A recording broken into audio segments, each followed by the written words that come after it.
प्रयागराज से आई एक ऐसी खबर जिसने शहर की नींद उड़ा दी और पत्रकारिता की दुनिया को गहरे सदमे में डाल दिया है। गुरुवार संध्या के समय सिविल लाइंस इलाके के हर्ष होटल के पास उस पल को कोई भुला नहीं सकता, जब स्थानीय पत्रकार लक्ष्मी नारायण सिंह, जिन्हें पप्पू के नाम से भी जाना जाता था, धारदार हथियार से हुए जबरदस्त हमले के बाद गंभीर रूप से जख्मी पाए गए और उन्हें तुरंत स्वरूप रानी नेहरू अस्पताल ले जाया गया, जहां डॉक्टरों ने उन्हें मृत घोषित कर दिया। पुलिस और आसपास के लोगों के मुताबिक घटनास्थल पर पाए गए द्रव्यों और प्राथमिक सर्वे से स्पष्ट हुआ कि हमला योजनाबद्ध नहीं, बल्कि अचानक, क्रूर और घातक था। पीड़ित के शरीर पर कई धारदार चोटों के निशान थे, जिनसे यह संकेत मिलता है कि हमलावरों ने किसी भी क्षण रोकने की गुंजाइश न देते हुए बेरहमी दिखाई, और इसी गंभीरता ने स्थानीय प्रशासन को त्वरित कार्रवाई के लिए प्रेरित किया।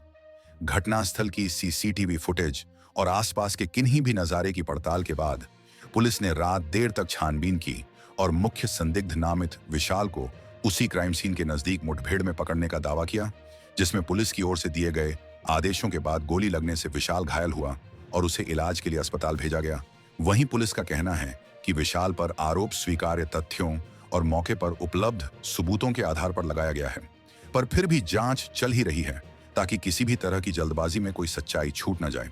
शहर के पत्रकार समुदाय में इस हत्या के बाद भारी आक्रोश और भय का माहौल है, क्योंकि एक सक्रिय और स्थानीय मामलों की ओर तेज दृष्टि रखने वाले रिपोर्टर का इस तरह विनाशकारी रूप से खत्म होना सीधे तौर पर पत्रकारों की सुरक्षा पर सवाल उठाता है। स्थानीय और राष्ट्रीय मीडिया हाउसों ने इस घटना पर सुर्खियां बनाई और पुलिस के तत्काल गिरफ्तारी दावे के साथ साथ स्वतंत्र जांच और पारदर्शिता की मांग भी तेज हो गई। जारी औपचारिक बयानों में पुलिस ने कहा कि शुरुआती पूछताछ और साक्ष्यों की पड़ताल में यह संकेत मिल रहा है कि घटना किसी निजी विवाद या पुरानी रंजिश का नतीजा हो सकती है, लेकिन जांच अधिकारी यह भी स्पष्ट कर रहे हैं कि किसी भी कड़ाई के बिना निष्कर्ष पर पहुंचना गलत होगा। इसलिए स्थानीय अपराध शाखा, फोरेंसिक टीम और सीन ऑफ क्राइम यूनिट को लगाकर व्यापक छानबीन जारी है, ताकि आरोपियों के बीच के संबंधों, उनके पिछले रिकॉर्ड और उन परिस्थितियों तक पहुंचा जा सके जिनके कारण यह जघन्य हमला हुआ।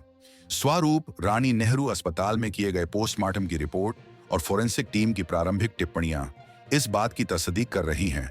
कि घावों की प्रकृति अत्यधिक क्रूर थी और हमले में प्रयुक्त हथियार की शक्ल ओ सूरत, हमलावरों के हमले करने के तरीके और किसी भी प्रकार के बचाव का अभाव, यह सब मिलकर एक संगठित आक्रामक रवैये की ओर इशारा करते हैं। वहीं घटनास्थल के पास तैनात पुलिसकर्मियों और स्थानीय लोगों के बयान दर्ज किए जा रहे हैं, ताकि किसी भी प्रकार के सुराग को नजदीकी से जोड़ा जा सके। उत्तर प्रदेश के राजनीतिक माहौल में इस कत्ल की खबर ने भी हलचल मचा दी है। विपक्षी नेताओं ने कानून व्यवस्था पर सवाल उठाए और पीड़ित परिवार को शीघ्र न्याय दिलाने और पत्रकारों की सुरक्षा सुनिश्चित करने की मांग की है। प्रदेश के वरिष्ठ नेताओं ने सार्वजनिक रूप से इस घटना की निंदा की और मृतक के परिवार को हर संभव मदद का आश्वासन दिया।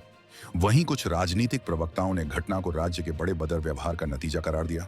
और यह दावा किया कि नागरिकों की सुरक्षा पर प्रशासनिक जवाबदेही बनती है। स्थानीय पत्रकार संघों और प्रेस क्लबों ने तत्काल प्रभाव से शोक और विरोध सभाओं की घोषणा की। सुरक्षा के लिए कठोर कदम उठाने का आग्रह किया गया और प्रेस कार्यकों की संवेदनशीलता तथा उनकी स्वतंत्र जांच की गुहार उठी, क्योंकि ऐसे हमले सिर्फ एक परिवार को नहीं, बल्कि समाज के सूचना के माध्यम और लोकतांत्रिक संवाद के आधार को क्षति पहुंचाते हैं। पुलिस की प्रारंभिक रिपोर्टों के अनुसार संदिग्ध विशाल के अतिरिक्त भी अन्य संदिग्धों की खोज जारी है और इस बात की संभावना जताई जा रही है कि हत्या में कई लोग जुड़े हो सकते हैं।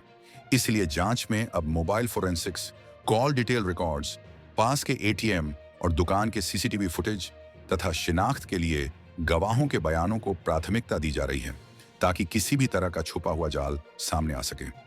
स्थानीय प्रशासन ने शहर में अतिरिक्त पुलिस पेट्रोलिंग बढ़ा दी है और अपराधियों को जल्द पकड़ने के लिए विशेष टीमों का गठन किया गया है, ताकि जनता के मन में किसी भी तरह की घबराहट न रहे। और जांच को प्रभावी बनाने के लिए कई वरिष्ठ अधिकारियों को मामले में नियुक्त किया गया है।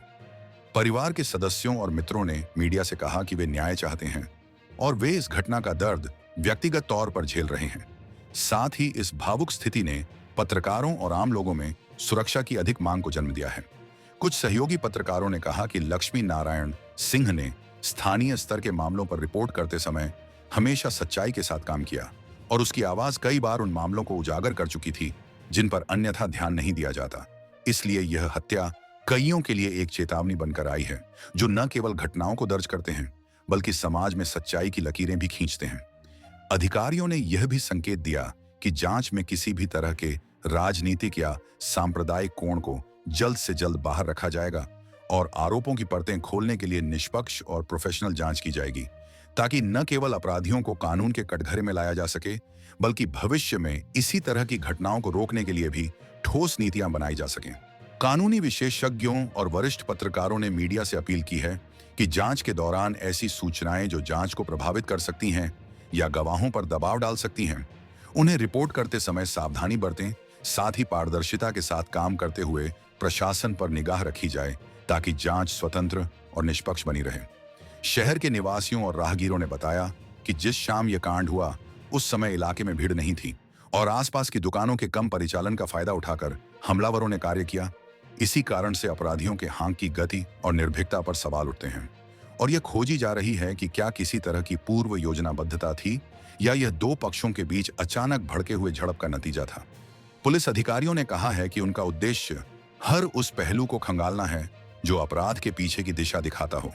वित्तीय लेन देन, पुरानी दुश्मनी, संपत्ति विवाद या किसी रिपोर्टिंग की वजह से उत्पन्न विरोध कठोरता से जांच की जा रही है ताकि दोषियों को सजा मिले और पीड़ित परिवार को न्याय मिले। नागरिक अधिकार समूह और पत्रकारिता संस्थाएं भी इस मामले में सक्रिय हुईं और उन्होंने मामले की स्वतंत्र जांच की मांग करते हुए कहा कि पत्रकारों को सुरक्षा देने के लिए तत्काल मानक और सुरक्षा प्रोटोकॉल लागू किए जाएं, ताकि भविष्य में कोई पत्रकार अपने काम के लिए जान गंवाने का जोखिम न उठाए। सामाजिक मंचों पर इस हत्या की खबर तेजी से वायरल हुई। लोगों ने शोक व्यक्त किया, परंतु साथ ही अधिकारियों से निष्पक्षता और शीघ्रता की मांग भी की, क्योंकि जल्दी में की गई कार्रवाई यदि ठीक तरह से कानून के दायरे में न हो तो सच्चाई दब सकती है और अपराधियों को बचने का मौका मिल सकता है। जांच के अगले चरणों में संभावित मोटिव की पुष्टि के लिए फोरेंसिक विशेषज्ञों की विस्तृत रिपोर्ट, संदिग्धों के क्रिमिनल रिकॉर्ड की पड़ताल डिजिटल और किसी भी तरह के सहयोगी गवाहों के बयानों को अदालत में सबूत के रूप में मजबूत बनाने की योजना है, ताकि अभियोजन पक्ष आरोप सिद्ध करने में सक्षम हो सके। स्थानीय प्रशासन ने मृतक के परिवार को सहायता प्रदान करने, आवश्यक कानूनी सहायता देने और पीड़ित के परिजनों को मानसिक सहारा देने का आश्वासन दिया है तथा इस घटना से सबक लेकर शहर में सुरक्षा व्यवस्था को और दुरुस्त करने के निर्देश भी जारी किए गए हैं। इस केस की संवेदनशीलता और व्यापक सार्वजनिक दिलचस्पी को देखते हुए राज्य पुलिस ने कहा है कि वह मामले की नियमित जानकारी मीडिया और सार्वजनिक मंचों के माध्यम से देगा, ताकि अफवाहों और गलत सूचना को रोका जा सके और हर कदम पर पारदर्शिता बनी रहे। जबकि एक ओर मामले की जांच तेजी से आगे बढ़ रही है, दूसरी ओर यह हृदय विदारक कृत्य पत्रकारिता, नियम और कानून तथा नागरिक सुरक्षा के उस ताने बाने को चुनौती देता है जो किसी भी लोकतंत्र की नींव होता है। इसीलिए अब जिम्मेदारी सभी की बनती है, पुलिस की, प्रशासन की, मीडिया की और समाज की, कि इस हत्या के पीछे छिपे सच को उजागर कर अपराधियों को सजा दिलाई जाए और ऐसे कदम उठाए जाए जो भविष्य में पत्रकारों और अभियानों के लिए सुरक्षा की गारंटी दें। अंततः यह मांग उठती है कि एक निष्पक्ष और त्वरित जांच के माध्यम से दोषियों को कानून के अनुसार दंड दिलाया जाए, पीड़ित परिवार को न्याय मिल सके और समाज को यह भरोसा मिले कि सूचना का माध्यम सुरक्षित रहेगा और किसी भी सच्चाई को दबाने के लिए हिंसा का रास्ता बंद कर दिया जाएगा। यही आशा और दबाव दोनों इस समय प्रयागराज और पूरे प्रदेश में दिखाई दे रहे हैं।